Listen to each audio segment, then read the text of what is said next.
Simple भाषा में समझाऊंगा, इसलिए वीडियो को पूरा देखिए और कोई भी चीज मिस मत करिए। चलिए शुरू करते हैं। सबसे पहला सवाल, ट्रेंड लाइन होता क्या है? ट्रेंड लाइन सिंपली एक लाइन होती है जिसे चार्ट्स में की लेवल्स को टच करके ड्रॉ किया जाता है।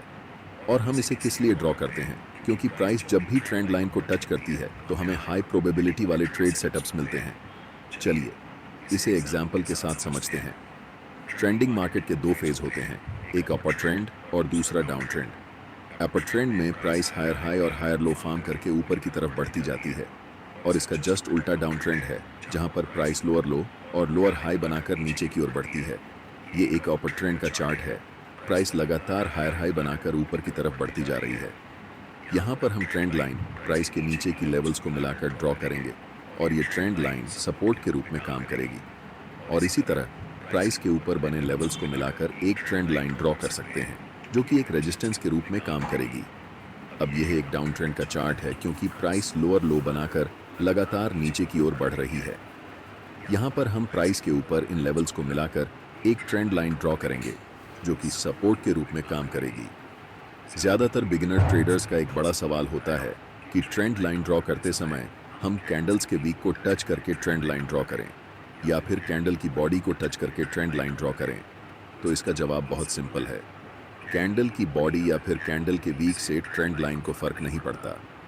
सबसे ज़्यादा इंपॉर्टेंट बात यह है कि ट्रेंड लाइन ड्रॉ करते समय जितने ज़्यादा टच पॉइंट्स होंगे उतनी ही ज़्यादा वैलिड और स्ट्रॉन्ग ट्रेंड लाइन कहलाएगी। ऐसे में कहीं वीक टच हो सकता है तो कहीं बॉडी टच हो सकती है या कहीं पर थोड़ा सा डिस्टेंस भी बच सकता है। ऐसा इसीलिए क्योंकि ट्रेंड लाइन सिर्फ एक लाइन नहीं है। ट्रेंड लाइन एक जोन या फिर एरिया की तरह काम करती है। कोई भी ट्रेंड लाइन ड्रॉ करते समय आपको यह ध्यान रखना होगा कि ट्रेंड लाइन कम से कम 3 की पॉइंट्स को परफेक्टली टच करती हो। उम्मीद है कि आप समझ गए होंगे कि ट्रेंड लाइन को ड्रॉ करने का सही और इफेक्टिव तरीका क्या है। अब हम आते हैं दूसरे मोस्ट इंपॉर्टेंट सवाल पर कि ट्रेंड लाइन को इस्तेमाल करके कैसे हम हाई प्रोबेबिलिटी वाले ट्रेड सेटअप्स को खोज सकते हैं और प्रॉफिट बना सकते हैं। चलिए समझते हैं। ट्रेंड लाइन के साथ ट्रेड करने के दो मोस्ट इफेक्टिव तरीके होते हैं। पहला, कंटिन्यूअस पैटर्न के साथ ट्रेड करना। यहां आपको दिख रहा है कि प्राइस एक स्ट्रॉन्ग अप ट्रेंड में है, इसलिए इसके नीचे एक ट्रेंड लाइन ड्रॉ कर सकते हैं। अब जब भी प्राइस दोबारा इस लेवल को टच करेगा तो यहां से रिवर्सल के चांसेस होते हैं। जैसे ही कोई स्ट्रॉन्ग रिवर्सल कैंडल बनता है, हम यहां लाइन के नीचे अपना स्टॉप लॉस रखकर एक बाय पोजीशन बना सकते हैं। नेक्स्ट एग्जांपल डाउन ट्रेंड में देखते हैं। यह एक डाउन ट्रेंड का चार्ट है, इसलिए प्राइस के ऊपरी लेवल्स को मिलाकर हम ट्रेंड लाइन ड्रॉ करेंगे और दोबारा जब भी प्राइस इस ट्रेंड लाइन को टच करेगा तो हमें एक्टिव हो जाना है। लेकिन यहां पर हमें ट्रेड अभी नहीं लेना है। नेक्स्ट कैंडल जैसे ही प्रीवियस कैंडल के लो को ब्रेक करता है तो हम यहां ट्रेंड लाइन के ऊपर छोटा सा स्टॉप लॉस रखकर एक सेल पोजीशन में एंट्री ले सकते हैं। आशा करता हूं कि आपको कंटिन्यूअस पैटर्न के साथ कैसे ट्रेंड लाइन को इस्तेमाल करके ट्रेड करते हैं ये समझ में आ गया होगा। अब बात करते हैं ट्रेंड लाइन ब्रेकआउट पैटर्न की, जो कि सबसे ज़्यादा ट्रेड किया जाता है। स्क्रीन पर दिख रहा चार्ट एक डाउन ट्रेंड का है जिसमें प्राइस लोअर लो बनाकर नीचे की ओर बढ़ रही है, इसलिए प्राइस के ऊपर इनकी लेवल्स को मिलाकर एक ट्रेंड लाइन खींच सकते हैं।